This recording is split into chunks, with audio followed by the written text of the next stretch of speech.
Welcome to the deep dive. We're here to unpack some of the big currents reshaping things behind the scenes. Mm-hmm. We've got a pile of recent headlines, tech, finance, geopolitics, you name it. A real mix. And the idea is to pull out the really crucial stuff, those bits of insight you might miss.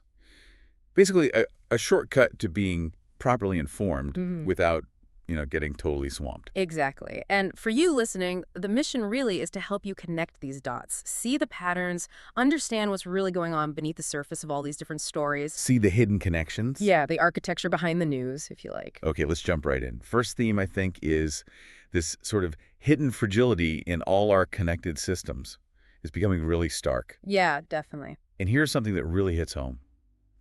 That cyber attack on the UK's National Health Service, the NHS, Oh, that was serious. devastating. Not just disruption, but reports of a patient actually dying because of it. Critical systems just stopped. Yeah. Emergency services, hospitals, delayed. It's awful. It just shows how incredibly dependent we are on digital for, well, life-critical stuff. It really does. And what it exposes fundamentally is this paradox, isn't it? We chase efficiency with all this digital connection, Right. but we end up creating these, single points of failure. And the consequences can be literally life and death. It's a hidden cost to progress, this vulnerability. A very high cost. And it's not just digital, is it? Look at the Eurostar. Ah, the train disruption. Yeah, the big cross-channel rail link hit by massive delays, cancellations, and the cause, cable theft near the French side of the tunnel. Physical theft this time. Exactly. Authorities think it was coordinated metal theft. Another knock for European rail when everyone's talking about needing more climate-friendly travel. It definitely seems like part of a bigger picture. You've got the cyber attack hitting healthcare, then physical theft disrupting major transport. Both critical infrastructure. Precisely. Both digital and physical systems are, well, increasingly under threat, often coordinated threats, it seems. It shows this worrying trend, these vulnerabilities in the systems we rely on every day. Yeah, it really makes you wonder how we balance making things efficient versus making them, robust, resilient. That's the core question, isn't it? Especially when they're under pressure from different angles. Okay, so from these external threats, let's maybe turn inwards a bit to internal integrity, trust. Right. Trust is key. And speaking of trust being shaken, Mhm. the big four accounting firms, Deloitte, PwC, EY, KPMG, the giants, The ones who audit basically everyone. they got fined Yeah. for widespread cheating on their own internal certification exams. Yeah, I saw that. It's quite something. What does that actually tell us about professional ethics when the stakes are that high? Well, beyond just the cheating itself, it sort of pulls back the curtain on the intense pressure inside these firms, maybe unsustainable pressure. It seems like it. I mean, it's a stark reminder that even the supposed guardians of financial integrity might buckle if the culture encourages cutting corners, even implicitly. Well, that eats away at the very trust they sell. And think about the signal that sends down the ladder to junior staff. Exactly. It raises really fundamental questions about trust, doesn't it? Trust in these essential systems, whether they're digital like the NHS systems or human-driven like audit firms. Yeah, absolutely. Okay, let's shift gears a bit. Let's look at how global money, global capital, is moving around in some surprising ways. Following the money, always interesting. Right. So there's this booming area called private credit. Basically, loans made outside the usual banks or public markets. Less regulated. Very opaque. Deals are often, one-on-one between a fund and a company. It bypasses public exchanges, traditional oversight. So you don't always know the terms, the pricing, how Yeah. healthy the underlying assets are. Exactly. It's all quite hidden. But paradoxically, that lack of transparency is actually attracting investors chasing higher returns. Yield hungry, as they say. Well, yeah, the yields can be attractive, but, and this is a big but, experts are definitely raising red flags. Because of the opacity. Precisely. That lack of transparency makes it incredibly hard for regulators to see the systemic risk building up. You could get these risky bubbles forming, or real problems if the market suddenly turns south. High reward, maybe, but the risk is kind of hidden in the shadows. Hidden risk. Okay, so from the opaque to, Yeah. well, something that's suddenly very much in the spotlight. The defense sector. Ah, yes. Big reversal there. Huge reversal. Take this Czech arms maker. Apparently it's managed to sharply cut its borrowing costs. Why?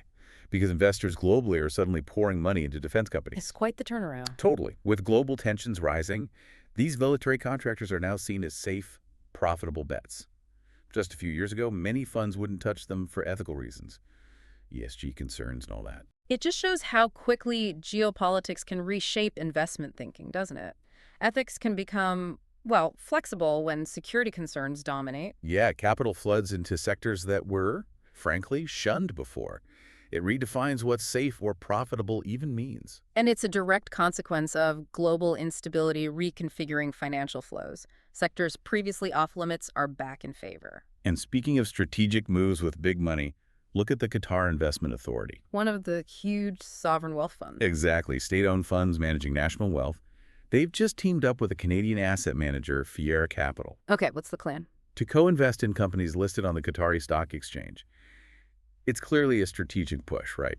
Get more foreign capital into Qatar, help diversify their economy beyond just oil and gas. So if you put these pieces together, the private credit, the defense shift, the Qatar move, What's the big picture? it shows global capital is adapting fast. It's hunting for growth, for stability wherever it can find it, whether that's in these less regulated private markets or ethically reevaluated sectors like defense or through these big national diversification plays like Qatar's.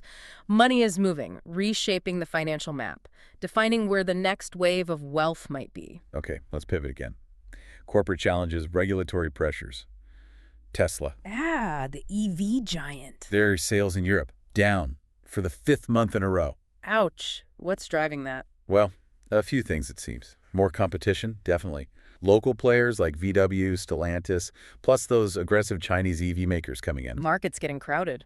Yeah, and the economy in Europe is sluggish. Plus, honestly, Tesla hasn't had many new models lately. So they're feeling the pressure, right? Refresh the lineup, deal with pricing concerns, service issues. The market's maturing. It really underscores how even the biggest disruptors aren't immune. The EV landscape is changing so fast, consumer demands evolve. First mover advantage doesn't last forever. True. Okay, then there's the story about Sachin Dev Duggal. He's the chief wizard at Builder.ai. Builder.ai, the no-code platform, helps people build apps without coding. That's the one.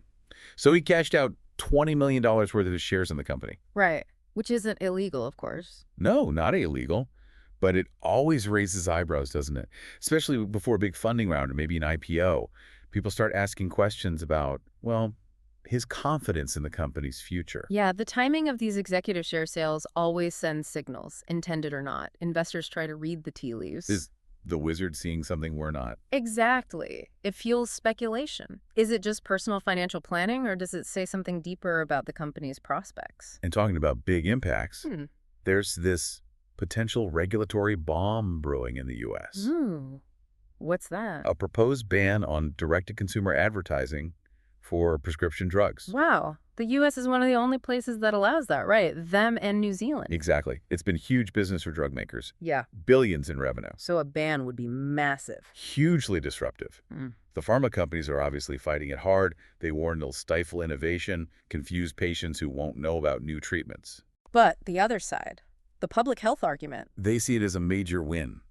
Could reduce overprescription, maybe put the focus back on doctor-patient discussions rather than flashy ads. It's a fascinating clash, isn't it? Public health versus industry economics and who gets to control the information patients receive. A really fundamental policy shift, potentially. A real battle over the healthcare narrative. Yeah. Okay, let's wrap up our deep dive with something maybe a bit more hopeful, a story of resurgence. Okay. China's Little Africa in Guangzhou. Remember how COVID hit those areas hard? Yeah, international travel, trade, Well, it all seized up. Well, it's coming back. This African business community is reviving. Trade between China and Africa is picking up steam again. Small-scale entrepreneurs are heading back, rebuilding those import-export networks. That's great to see. And it's more than just trade, isn't it? These places are crucibles of cultural exchange. And inevitably, sometimes cultural tensions, too. But what's really striking is the resilience. These global connections, these communities, they persist, they adapt. They really shape the feel of these big global cities. A microcosm of globalization, really, the ups and downs. So quite a journey we've taken from cyber vulnerabilities hitting healthcare, To shifting money flows in defense and private credit. corporate challenges for giants like Tesla, regulatory battles over drug ads. And then the revival of global trade hubs like Little Africa. It really shows how interconnected everything is, doesn't it? When you look closer, these headlines aren't isolated. They weave together. Yeah, stepping back, you see the bigger picture. Understanding these specific events in that wider context, it really helps you grasp the dynamics shaping our world. Themes keep emerging. Definitely. Adaptation, vulnerability, trust, or the lack of it, and these constantly evolving global forces.